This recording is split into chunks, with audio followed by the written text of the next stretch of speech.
саламатсыздар ма балалар? Мынау суретте сіздер не көріп тұрсыздар?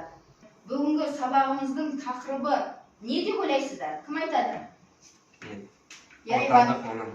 Отандық өнім. Жақсы, дұрыс айтасыз. Бүгінгі сабағымыздың тақырыбы отандық өнімді пайдаланамыз. Бұл сабағымыздың мақсаты мәтінге жоспар құрып, әр тармақшаға қажетті негізгі және қосымша мәліметтерді тірек, схема, менталды карта, презентация түрінде ұсыну. Ал балалар, бүгінгі тақырыбымызға сай тапсырмаларды орындайық. Бірінші тапсырма: мәтінде кездесетін жаңа сөздердің мағынасын ашып, сөздіктеріңізге жазасыздар. Кәсіпорын, отандық өнім, кіріс. Ал балалар, кім дайын? Александр. Кәсіпорын, предприятие. Жақсы. Дмитрий. Отандық өнім, отечественное производство. Жақсы. Кіріс, кім айтады? Иван. Кіріс, доход. Жақсы.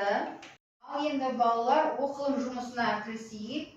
Екінші тапсырма: мәтінді оқып, тапсырмаларды орындаңыз. Яғни екі негізгі және екі қосымша ақпараттарды, мәліметтерді дәптерлеріңізге жазасыздар.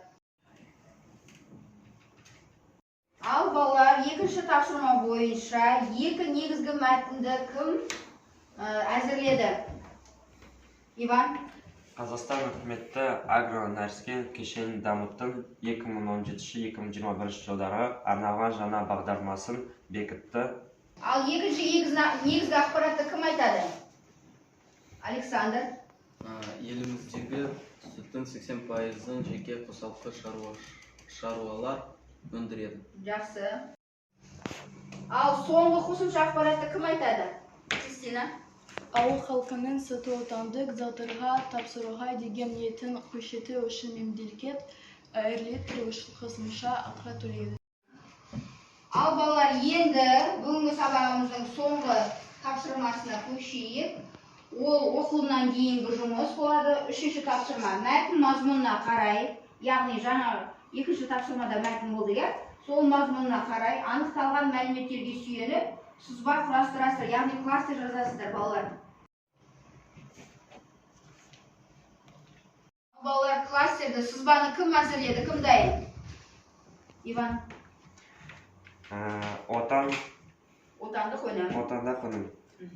Не жатады мәтін бойынша? Ірімшік, қаймақ, сүт, қымыз. Жақсы. Ал балалар, бүгінгі отандық өнімді пайдаланамыз тақырыбын өттік. Сол тақырып бойынша сіздерге бүгінгі сабақта қиын, қызық, құнды болған нәрселеріңізді дәптерлеріңізге жазыңыздар.